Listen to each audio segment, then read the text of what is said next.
I am Luca di Bartolomeo and I'm here to present ARMore, our very own AR64 binary rewriter.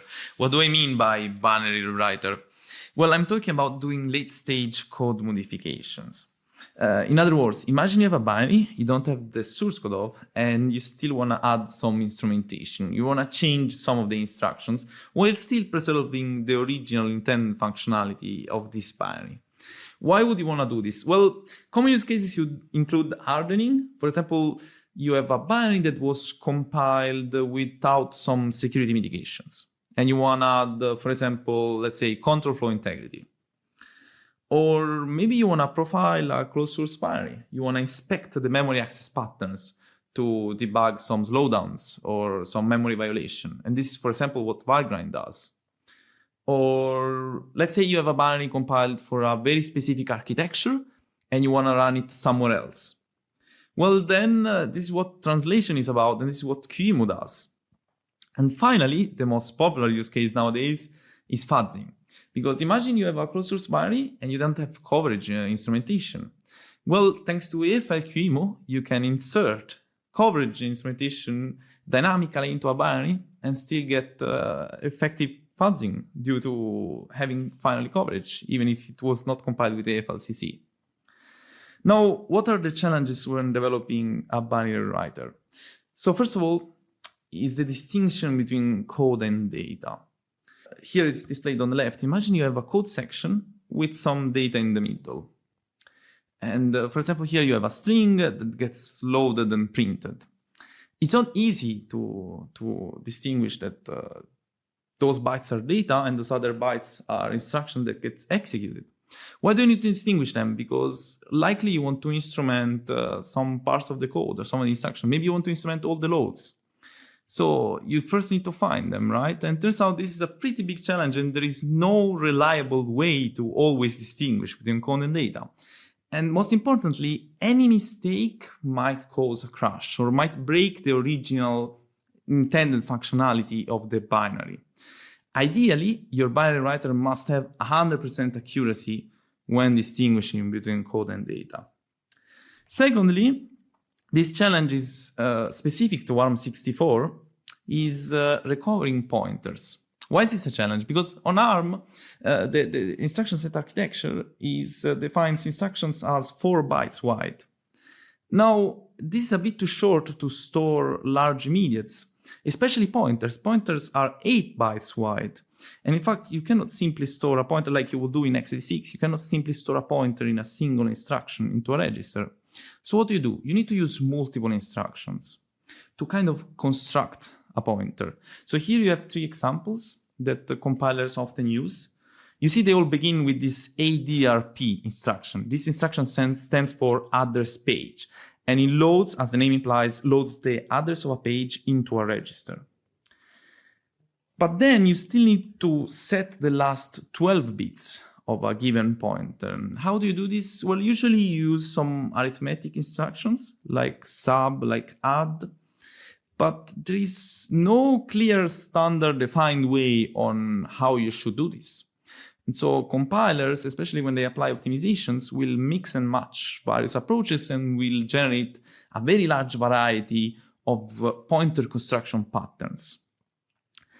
The problem is that your binary writer needs to recover every single pointer in the binary, because as soon as you add instrumentation, you will change the location of code, of functions in your binary.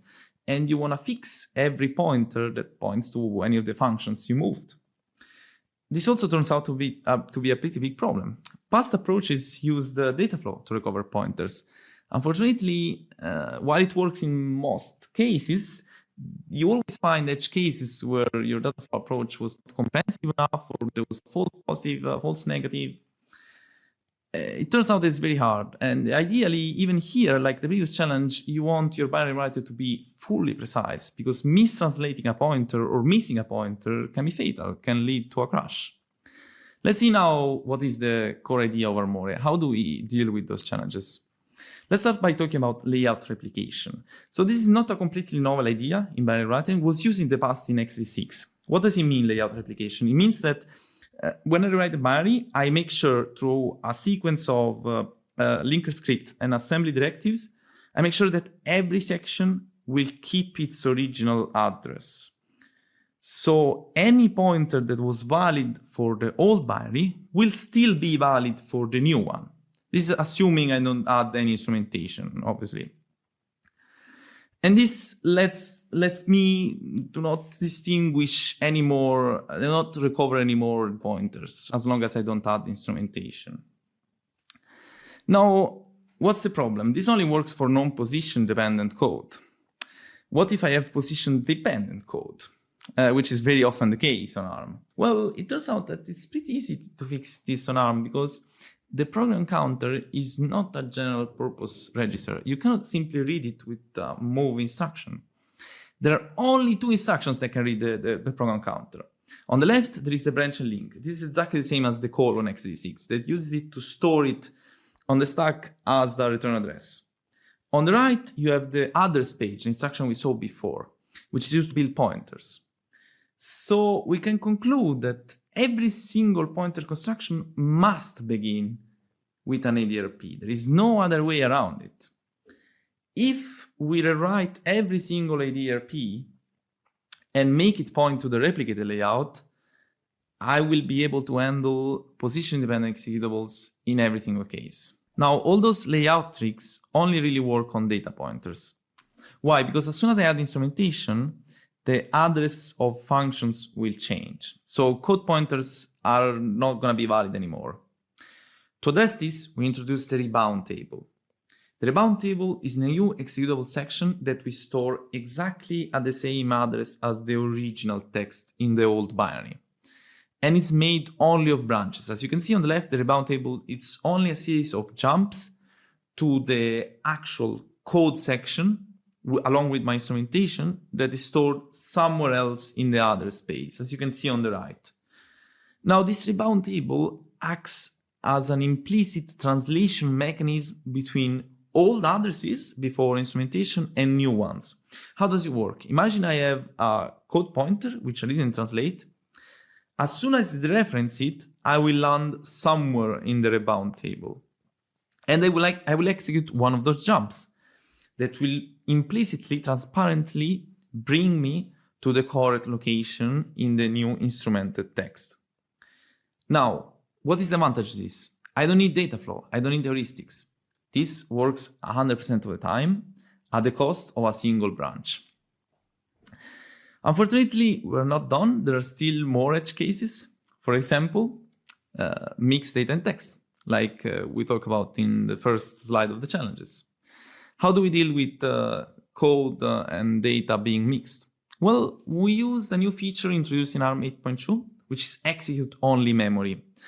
So from ARM 8.2 and on, I can mark a code section to be only executable, not readable. Before it was not possible. Every section that is executable must be also readable. Now not the case anymore. So as soon as a binary tries to load data from its own text section, it will trigger a segfault. But we can install a segfault handler that will only catch code section read violations. And if we keep an old copy of the original text section around, then the segfault handler can totally figure out which location you were trying to read and resume execution with the correct data value being correctly read transparently. And again, we don't need heuristics. This is fully precise. Now, what did we use ARMore for? Well, we played around with fuzzing. We wrote a couple of instrumentation passes. The first is coverage instrumentation to fuzz closed source ARM64 binaries. Now, the execution speed is similar to source code instrumentation. It acts almost as fast as if you had compiled the binary yourself with AFL-CC. Previously, the only way to fuzz closed source ARM binaries was through AFL-QEMU, but you would incur in a substantial performance hit, like more or less 3x the execution speeds. Furthermore, thanks to binary address sanitizer instrumentation, now triaging is easier than ever for closed source binaries. What does binary address sanitizer means? Well, it's pretty similar to what Google's Silang address sanitizer. So we instrument every single store and load of the binary to check for memory violations. So if your binary crashes due to a heap buffer overflow, you can notice immediately.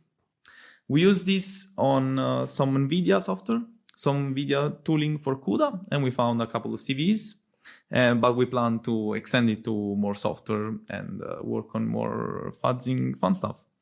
In conclusion, if you want to write your own binary writer, make sure you distinguish content data, and on ARM, pay attention for pointers. Those are the two biggest challenges you're going to encounter. But it turns out that with some clever tricks around the layout of the written binary, you do not need heuristics. Actually, this problem becomes easier than on x86. Finally, our tool is open source. You can find it on GitHub. It's under the retrowrite repository because it was developed as an extension to the x86 writer retrowrite. And if you have any questions, feel free to shoot us an email or open an issue.